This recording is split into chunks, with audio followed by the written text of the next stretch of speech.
vrai, des membres de ma famille, mais je retrouve également des camarades avec lesquels j'ai longtemps étudié, travaillé et combattu. Je retrouve d'autres plus jeunes, certains ont été mes élèves, d'autres ont été les élèves de mes élèves. La cérémonie qui nous réunit aujourd'hui est d'abord la présentation de deux ouvrages qui ont été écrits. Le premier il y a 36 ans, le second il y a 30 ans, la première édition.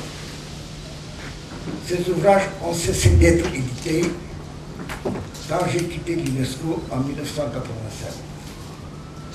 Mais avec les débats sur la réforme du système des Nations Unies, j'ai été d'abord sollicité de donner mon opinion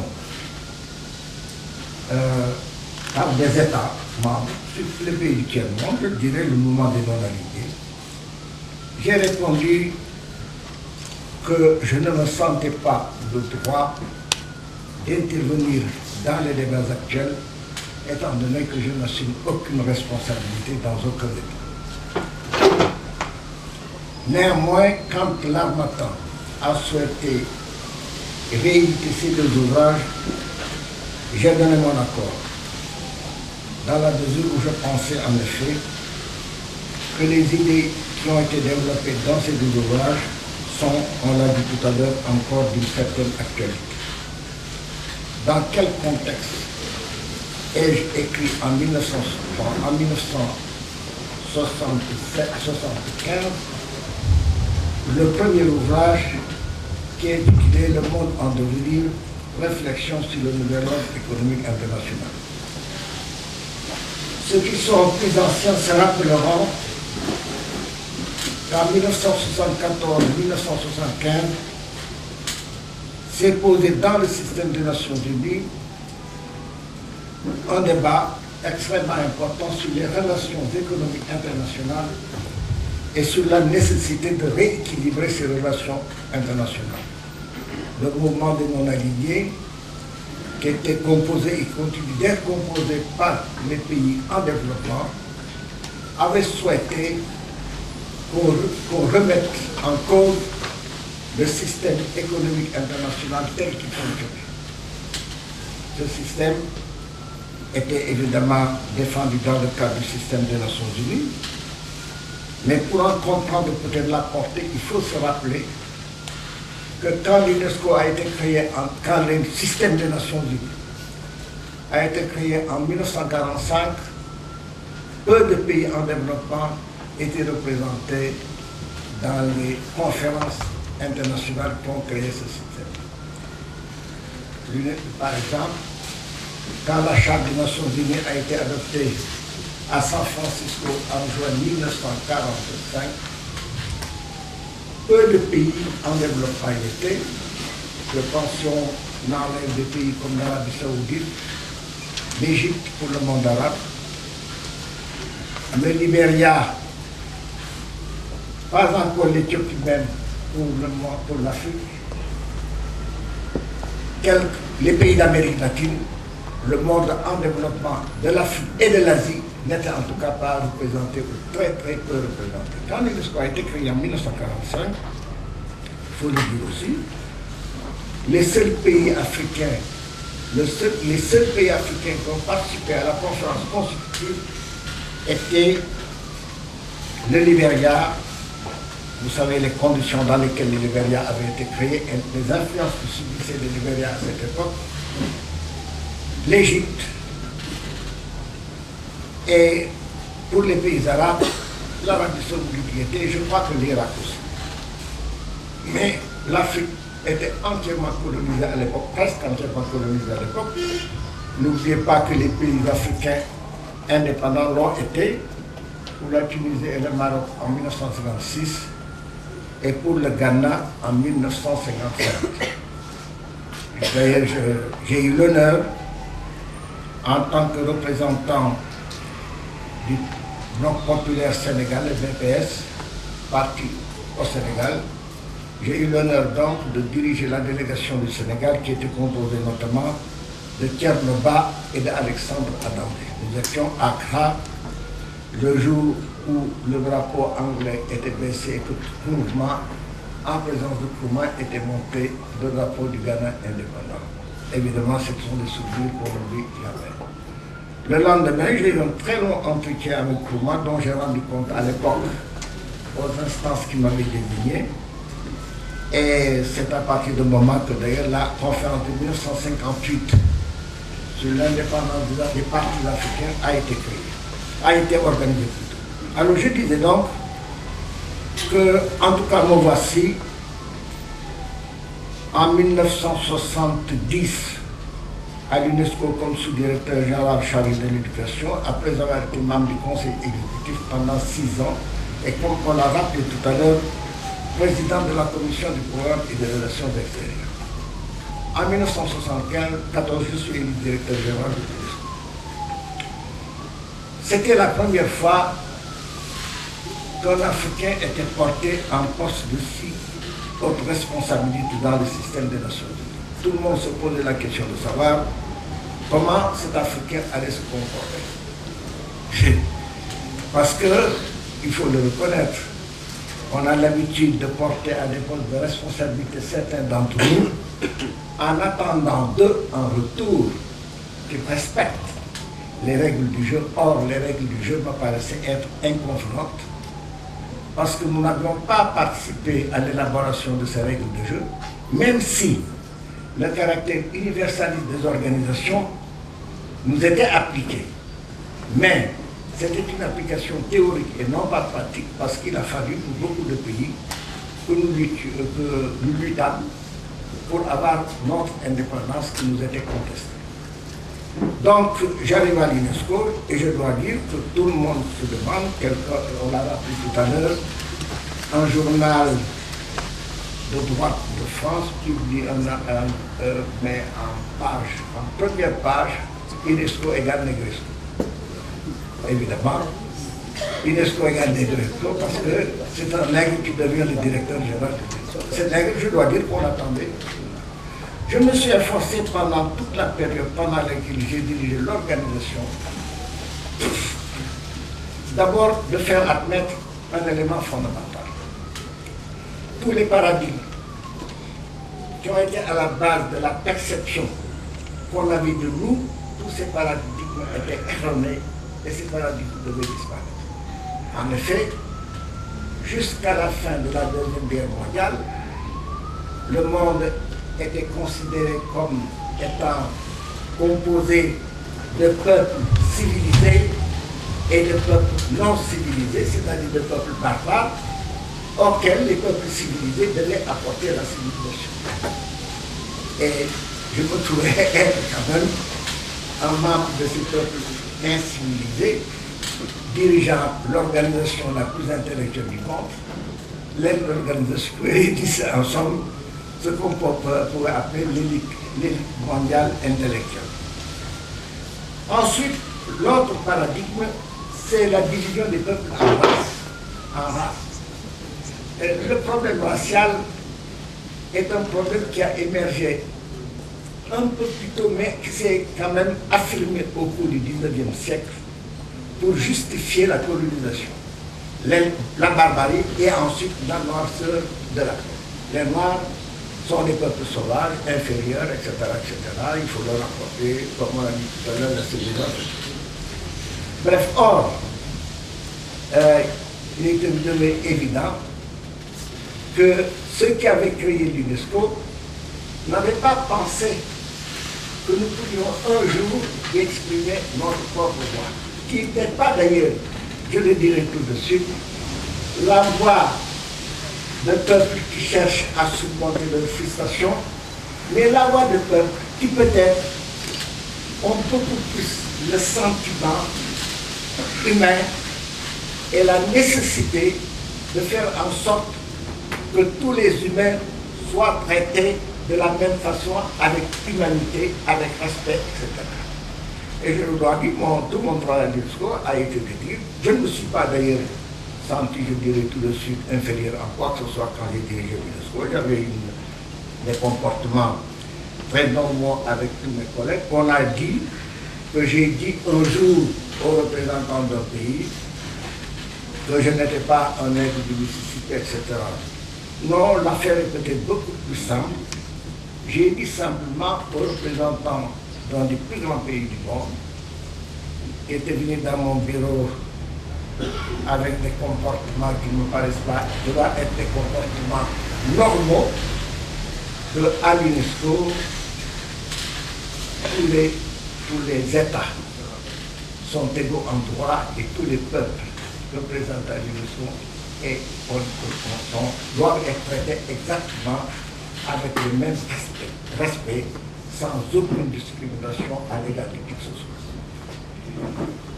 Aussi, quand les Nations Unies ont décidé de l'instauration du nouvel ordre économique international, ont demandé aux institutions spécialisées du système d'apporter leurs contributions à ce nouvel ordre.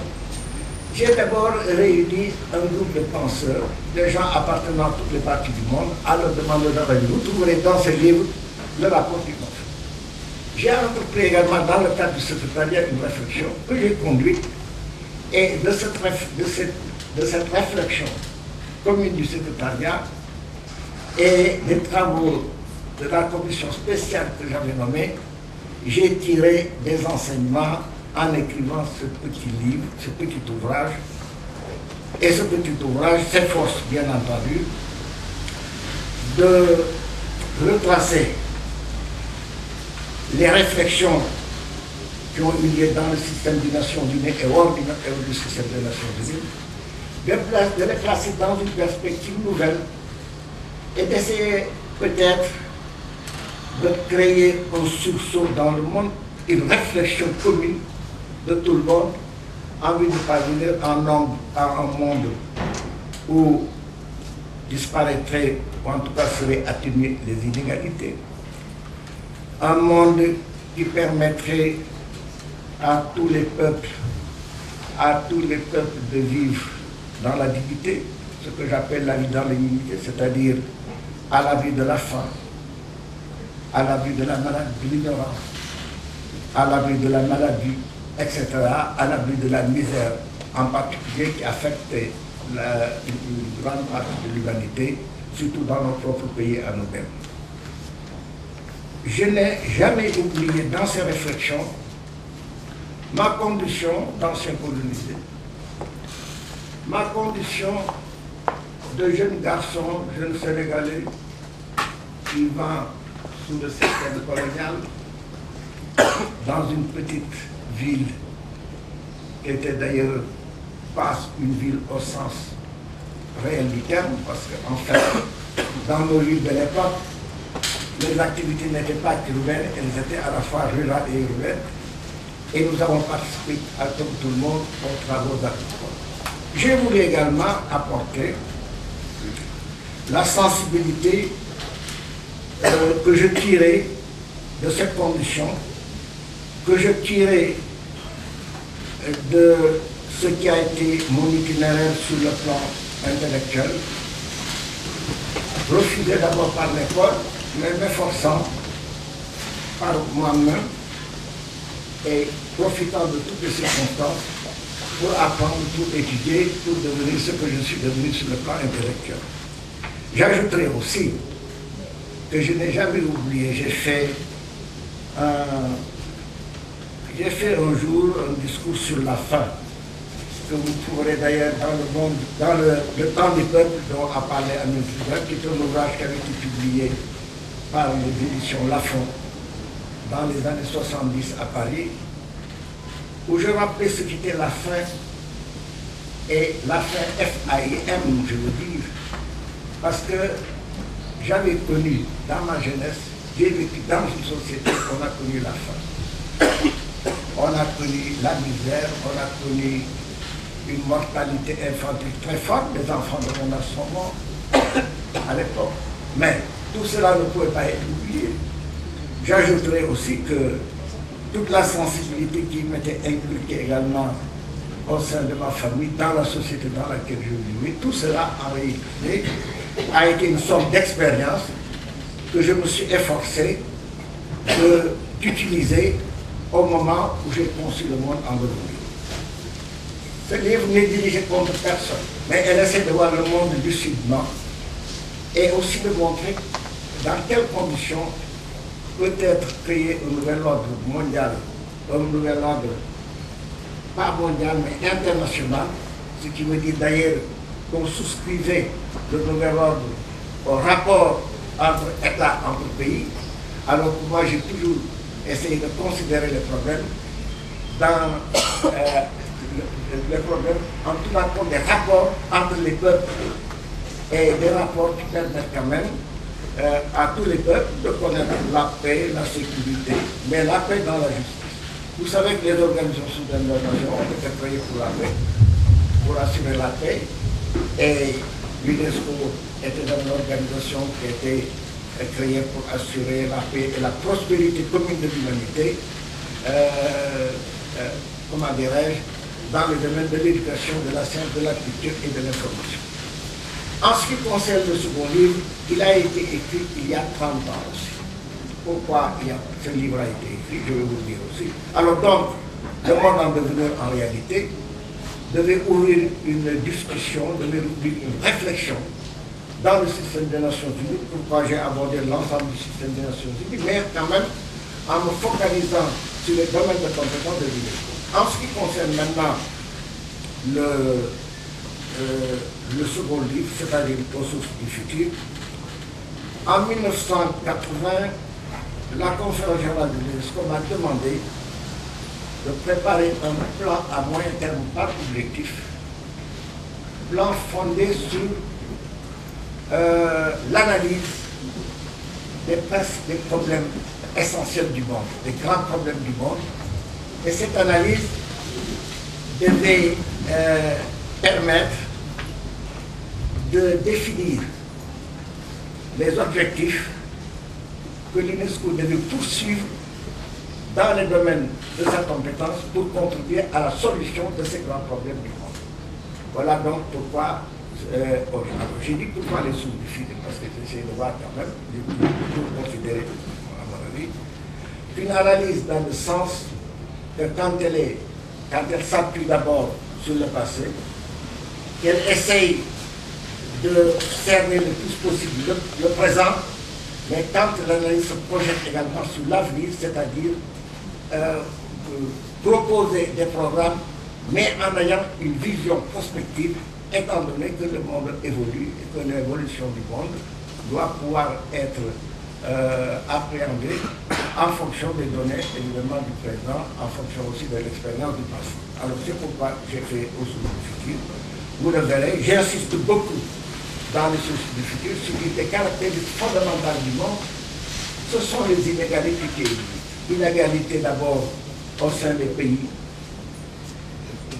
inégalité dans les rapports entre les différents pays, et j'ai toujours pensé que la paix et la sécurité ne pouvaient être assurées dans le monde sans justice, et la justice implique d'abord qu'on mette fin, qu'on essaie d'atténuer le plus possible les inégalités qui ont caractérisé notre évolution et l'évolution du monde tel qu'elle se faisait.